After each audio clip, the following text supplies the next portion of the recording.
Salut à tous les amis, c'est StyGeek, j'espère que vous m'entendez bien.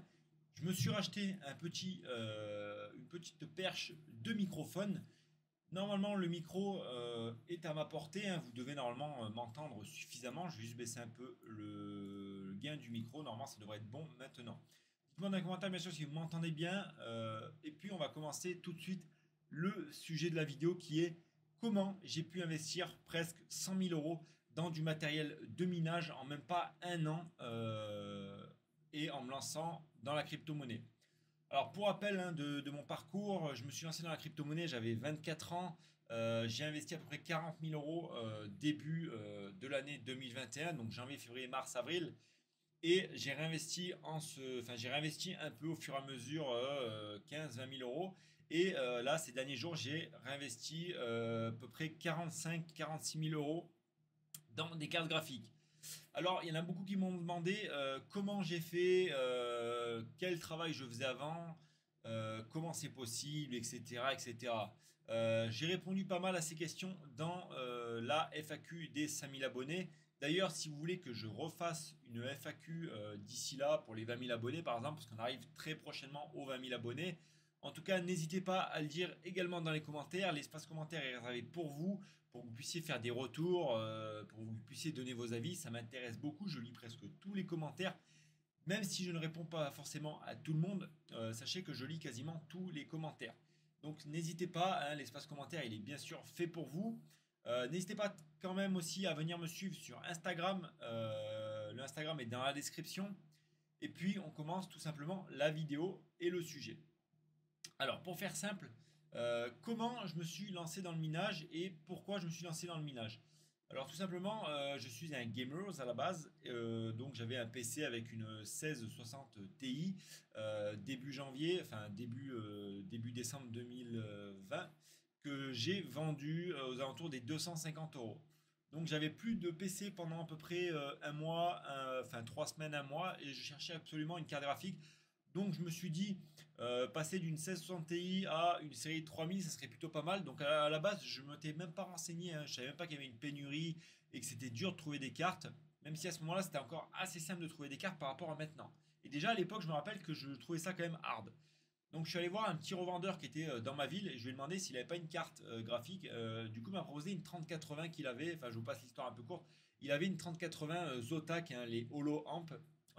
Donc je l'ai payé 769 euros. Une 3080 non LHR, dites-vous bien, le prix il est abusif. Donc déjà, j'achète cette carte. Je me suis dit, ouais, ça fait quand même cher, mais bon, c'est pas grave, on y va, on se fait plaisir. J'installe la carte dans mon PC, je joue 2-3 jours avec et je me dis tiens, je vois les prix du marché d'occasion et je me dis tiens, je vais la mettre en vente autour des 1200 euros, savoir si elle se vend, savoir si elle est intéressée. La carte, j'ai eu énormément de demandes, des gens qui me proposaient 900, 1000, 1100, 1080, 1050, enfin plein de prix, beaucoup 200-300 euros plus cher que ce que je l'avais acheté, donc je me dis déjà c'est pas mal intéressant. Et là je suis tombé sur un type qui m'a dit 1250 euros, je te la prends tout de suite, je te fais un virement et tout. Donc il me l'a acheté 50 euros plus cher que ce que j'en demandais. Donc je me suis dit tiens c'est bizarre mais bon on va voir si c'est une arnaque ou pas. Donc on discute avec le gars, je lui envoie mes coordonnées bancaires, il me fait le virement, c'était un dimanche. Donc je dis putain c'est quand même abusé machin. Je la vends plus cher que ce que j'ai acheté, il me l'achète plus cher que ce que j'en demande. Donc je lui envoie le lendemain. Le lendemain, je lui envoie le lundi, le mercredi il reçoit la carte, je l'appelle, je dis voilà est-ce que tu as bien reçu machin et tout ça. Il dit ouais j'ai reçu et je dis mais comment ça se fait que tu me l'as acheté plus cher que ce que j'en demandais? Il fait bah, tout simplement je mine de la crypto-monnaie et du coup bah je cherche que des 30 000, des 3080. Et donc je lui dis mais attends comment ça tu mines de la crypto-monnaie, comment ça marche etc. Il commence à m'expliquer que lui il mine de la crypto-monnaie sur NiceHash et en fait il remplace sa flotte de cartes graphiques il avait des RX 580 en 4 Go et comme le DAG arrivait à terme il passait sur du 8 ou du 10 Go. Donc je dis putain mais combien tu gagnes avec une carte etc. Et là il me dit après avec une 3080 dans autour des 7,50 € par jour. Et je me dis putain 7,50 € par jour, une carte que tu payes 1200 euros c'est quand même ultra intéressant. Et donc je me dis tiens il faut que je me renseigne sur le sujet. Je passe la nuit à regarder des tutos, des vidéos, notamment la vidéo de 01.net là du jeune qui minait la crypto-monnaie chez lui qui avait cramé pas mal de câbles etc. Et donc le lendemain, je retourne chez mon vendeur et je lui demande est-ce qu'il a des cartes graphiques encore. Et là, il me sort une 3070 Vision OC, les fameuses 3070 blanches. D'ailleurs, je suis amoureux de ce modèle, elles sont magnifiques. Et 599 € la carte. Donc, je me dis, putain, 150 € déjà moins cher que la 3080. C'est pas mal intéressant. Donc, je la mets dans mon PC, je commence à tourner son IceH. Beaucoup de problèmes. À cette époque-là, j'avais un Ryzen 5 2600X avec la 3070. Et en fait, j'avais pas capté qu'il fallait désactiver le processeur pour pouvoir miner tranquillement et sans problème. Donc, je mine son IceH 2-3 heures, l'ordi plante. Hop, je relance 2-3 heures, l'ordi plante. Je dis, putain, c'est vraiment une merde. Et j'ai passé une semaine à essayer de stabiliser la carte, de modifier les overclocks, etc. pour me rendre compte qu'au final, il suffisait simplement de déconnecter le processeur pour que la carte puisse miner enfin. Et c'est à ce moment-là que j'ai pu miner pendant 2-3 jours sans avoir aucun redémarrage et avoir une fluidité hors norme parce que j'étais hyper heureux. Hein. Vous voyez, le PC tournait pendant 2-3 jours, je recevais mes paiements tous les jours. Son IceH, se sent que son IceH, on reçoit des paiements tous les 4 heures, je crois. Et donc, je recevais quelque chose comme 70 centimes toutes les 4 heures. Je me suis dit, putain, c'est quand même génial, machin, t'arrives à miner avec une carte graphique comme ça rapporte de l'argent et tout. J'ai vite fait 50, 60, 70 €, 100 €. Je me suis dit, putain, c'est abusé. Du coup, ni une ni deux, bam, je commence à fouiller sur internet, carte graphique, machin, j'en achète 3-4. Donc j'ai racheté deux Vision OC, un peu plus cher, 769, 799, etc. Ça, les prix commençaient à monter déjà, parce que forcément, beaucoup de monde commençait à vouloir miner la crypto-monnaie. Et donc, déjà, le budget commençait à pas mal monter. Donc là, on claque vite 10 000 € en un mois et demi. Ma femme qui me dit, ouais, mais t'es sûr que c'est rentable, etc. Faut quand même faire attention. Je dis, mais chérie, je tente un projet, j'y vais à fond dedans, on verra bien ce que ça donne.